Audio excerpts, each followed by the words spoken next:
gusto kong kontrolin itong dalawang inverter na to, no, remotely. Ibig sabihin nun, kahit wala ako sa bahay, pwede kong makontrol yung pag-turn on and pag-turn off nung inverter natin.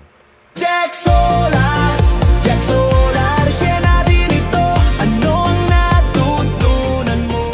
Share natin to at dahil nga 7:41 PM na guys, so may naisip na naman tayong mini game plan sa ating setup. So, nakita nyo tong ating inverter dito sa itaas, no? So, isang 3 kW inverter at isang 1 kW inverter. So, pareho siyang 24 volt system. So, may pinaplano tayo ngayon gawin, no? Ang plano sana natin is gusto kong kontrolin itong dalawang inverter na to, no, remotely. Ibig sabihin nun, kahit wala ako sa bahay, pwede kong makontrol yung pag-turn on and pag-turn off nung inverter natin. And ang isa ko pang plano is wala akong gagalawin dun sa internal wiring niya, no? Hindi natin bubuksan yung ating mga inverters. Bagkus gagamit lang tayo ng mga external Wi-Fi devices. So, yun na nga ang i-share natin ngayon, no? Yung mga binili natin na device para magawa yung setup na ganun. So, meron ako dito, no? Harapan ko na dalawang DC Wi-Fi switch.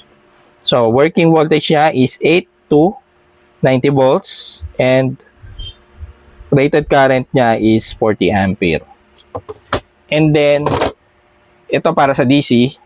And ito, bumili tayo ng smart Wi-Fi plug, no? Para naman to sa AC.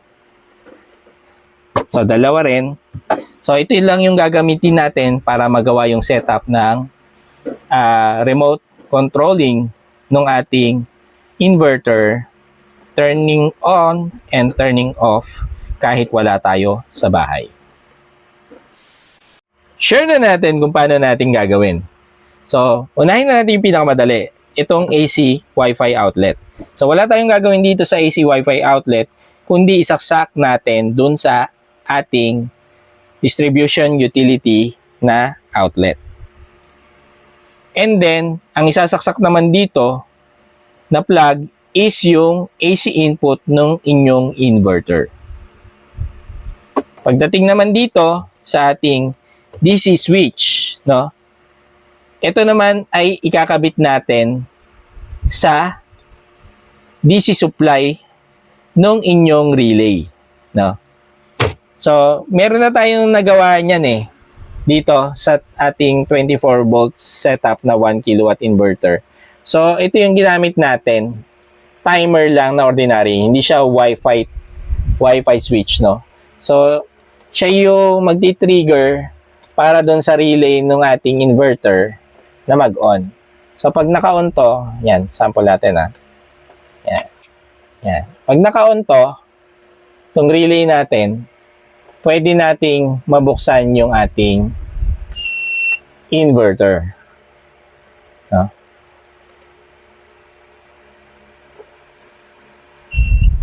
Yan, nakabukas na siya, di ba? Kasi naka-on yung inverter. Pero pag pinatay natin yung inverter niyan, using this timer, is mamamatay din yung ating, or mag-off din yung ating 1 kW inverter. Yun, di ba?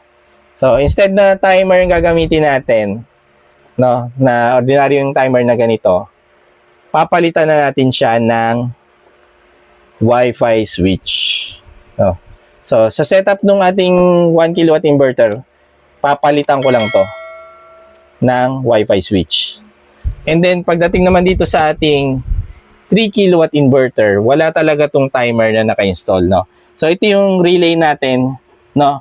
Pero much popular siyang tawagin na DC contactor, no? Kasi nga, for high current tong ating relay na to. Sa ngayon, nakadiretso lang siya doon sa ating supply, no?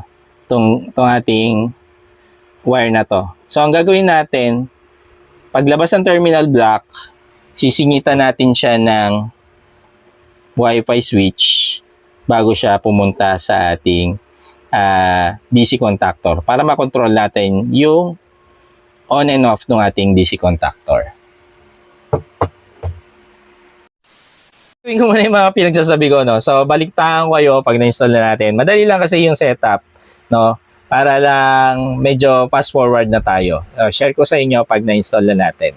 So, ito ang pinakamadaling modification kasi papalitan ko lang to. Pero dito kasi, sa kabila, dito sa ating 3 kW inverter, is hindi ko alam kung kakasya na yung space dito or kailangan magbawas pa tayo muna ng USB na outlet para may singit ko tong DC Wi-Fi switch. The next day. Andito na tayo guys. So na-install na natin kagabi yung ating Wi-Fi switch tsaka yung ating Wi-Fi outlet. So hindi na tayo nakapag-video kagabi pero natapos yon, na-connect rin natin sa ating Wi-Fi modem yung mga gadget na yan. And then na-test ko na siya, gumana naman siya. But for the sake na sharing sa inyo yung ating nagawa, so ito na. Gumawa tayo ng video ngayon. So, ito na siya guys. So, ito yung isang ating DC Wi-Fi switch. So, gaya ng plano is from terminal block, no, bago siya pumunta dito sa ating DC contactor is dadaan muna siya ng Wi-Fi switch. Okay na yan. Tapos yung isang Wi-Fi switch para doon sa ating 1 kW inverter is ito na siya. So, dati, ganitong nakalagay sa kanya, timer, no? So, pinalitan natin yung timer with Wi-Fi switch. So, ayan siya. No, halos yun lang talaga yung pinalitan dyan, guys, no? Yung wiring niyan hindi nagbago. Tinanggal ko lang yung ating traditional na timer. And then, yung ating AC smart outlet, no? Ito yun. So, yan. Nilagay lang natin yan. Linag lang natin diretso yan. Yan. No? So, kasya naman siya, dalawa. No, kung meron kayong tugang na outlet kagaya nito, US plug siya, guys. No, kakasya yan. Magkabila. So, ito, yung isang AC na Wi-Fi outlet is para sa 3 kW inverter natin. Itong white na plug. Ito namang black na plug is para dun sa ating 1 kW inverter. So, okay na yan, guys. So, i-share ko ngayon sa inyo yung pag-control natin ito using yung ating app. No? Okay, so nandito tayo ngayon. Makikita nyo dyan na naka-off yung ating inverter na 3 kW. No? Yung screen niya walang power, sign na naka-off siya. And then, yung ating 1 kW inverter, medyo nakaside sa view natin. No? Pero, yung kanyang screen is off siya. No? Pero, but for the sake of this video, para lang ma-confirm natin na naka-on yung ating 1 kW inverter, naglagay na rin tayo ng LED light dito sa ilalim, no? Nagsaksak tayo ng LED light sa kanya, doon sa kanyang bottom outlet, no? Para just in case mag-on yung inverter, mag-on din yung LED light, sign na nag-on yung ating 1 kW inverter. And then, gagamit tayo ngayon ng mobile application. So, ito na yung mobile application ng ating DC switch saka yung AC outlet natin na smart Wi-Fi gadget natin ngayon, no? So, magkaibang application siya. Ito siya, no? So, sa taas is yung DC switch natin. And sa baba naman yung ating AC socket. And ang gagawin natin ngayon is para hindi nagba-blurred yung ating background, no? Kasi pag nilalagay natin yung screen ng cellphone is nagba-blurred yung background natin. So, i-share ko ng separate tong screen ng ating cellphone, no? Para mas maganda yung view nyo doon sa nangyayaring scenario. At pakita ko pa pala na guys, no, na ngayon is ang connection ng phone natin is mobile data lang. So, wala tayong connection sa Wi-Fi. Samantalang ito naman mga gadgets natin dito, yung mga smart gadgets natin, yung DC switch, tsaka yung AC socket or AC outlet ay nakakonect sa ating Wi-Fi modem. No? So, kukontrolin natin siya using yung ating mobile app. No? So, share ko na sa inyo yung ating screen. So, ngayon, para ma-open natin muna yung ating 3 kW inverter, unahin na natin yan, is kailangan naka-on yung DC in. No? Yung ating DC switch. So, yun ko muna yung DC switch. Yun, medyo pumitik. So, makita nyo, may ilaw dito sa baba. Pumitik na rin yung ating DC contactor. Sign na meron ng supply power yon. And then, the next thing is kailangan i-on natin yung AC in, no? Yung AC socket ng ating 3 kilowatt inverter. So, ito yon sa baba. Ayan. So, nag-on na siya.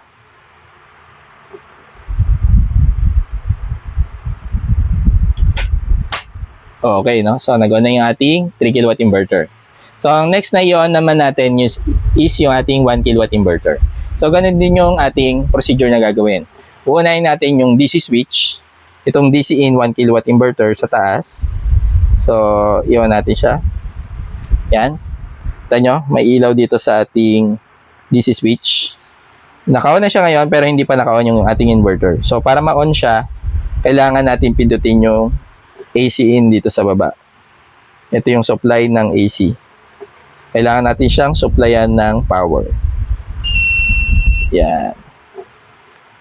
So, yun, oh. Kita nyo? Umilaw na rin yung ating LED light. So, sign na may power na yung ating inverter. No? Tapos, ito pala, yung sa baba, hindi naman kailangan talagang throughout the operation ng ating inverter, naka-on yung ating AC input, di ba? So, pwede na natin itong i-off once na naka-on na yung ating inverter. No? Yan. Pwede natin out pareho yan. Yan. So, hindi naman mag-off yung ating inverter once na nag-off yung ating AC supply, no? Itong AC input. Ayan. So, yan yung remote natin para sa pag-on ng inverter. Then, sa pag-off naman niya, is isa lang yung button na kailangan nating pindutin, no? Kailangan lang natin patayin yung kanyang DC input, no? So unahin nating i-off tong ating 3 kilowatt inverter. So dito tayo sa taas, no? DC in 3 kilowatt inverter. Kailangan i-off natin to para mag-off din yung ating inverter. Pindutin natin. So ayan na siya. Off na siya. So itong sa 1 kilowatt inverter, try din natin, no? DC in 1 kilowatt inverter, off na rin natin. Yan. Off na rin siya. So, may delay time lang yung pag wala nung ilaw dito. Pero off na yung screen ng ating inverter. Yan. Wala na rin siyang power. Binalik na natin yung setup natin sa normal operation. So, yung 3 kilowatt inverter lang yung naka-on ngayon, no? So, backup ko lang tong setup na to. No? Kaya in-off ko na muna yung ating 1 kilowatt inverter. Kasi sayang din, no?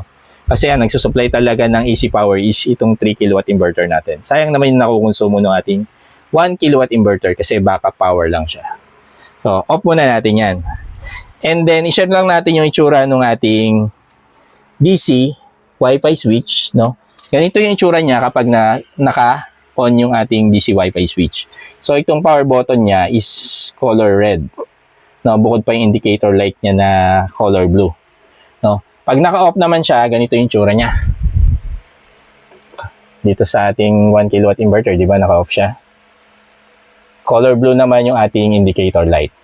So, mapapansin nyo rin na off siya kasi walang supply power yung ating relay, no? Tapos, itong button na to, guys, pwede yan i-manual, no? I-manual control, no? I-press mo lang yan, mag-on na yung supply niya. So, supplyan niya na yung load natin ng power. Ayan. So, katulad na rin siya ng ating dito, switch dito na naka-on na rin siya. Makita nyo rin naman kasi nag-power yung ating relay. So, pwede siya manual control. So, i-off ko na lang ulit. Yan. And then, yung ating naman, Wi-Fi outlet, no? AC Wi-Fi outlet. Ito, may manual din yan, manual control, no? So, ngayon is normally closed na siya. Pero meron niyang button sa ilalim. Yan, no?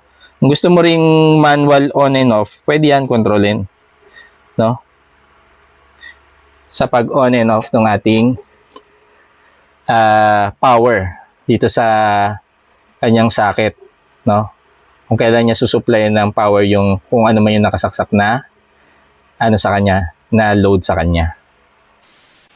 Ito pahabol ko na lang, no? So baka kasi may magtatanong sa inyo, no? Paano mo malalaman? Kasi since ina-access ko lang siya remotely, No? Paano ko malalaman kung normal talagang nag-open yung ating inverter?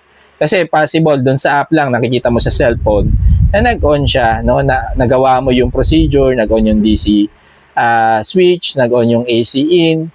No? Paano mo malalaman na nag-normal open yung inyong Samdom inverter? No?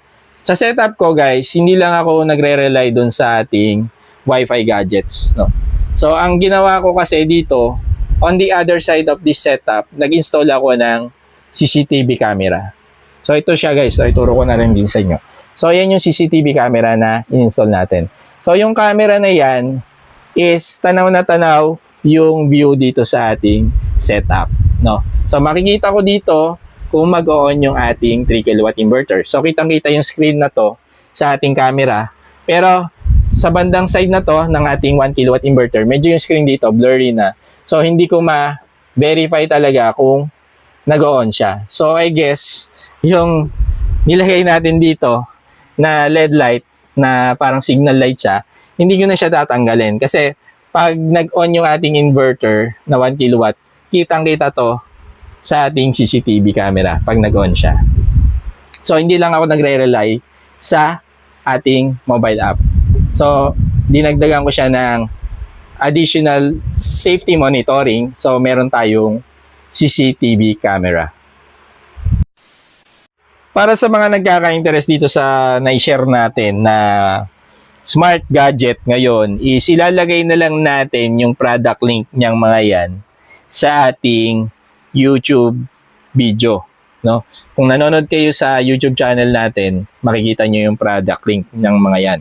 Ngayon, kung sa Facebook page naman kayo nanonood, is kailangan nyo talagang i-access yung ating YouTube video para ma-access natin yung product link. Jack Solar.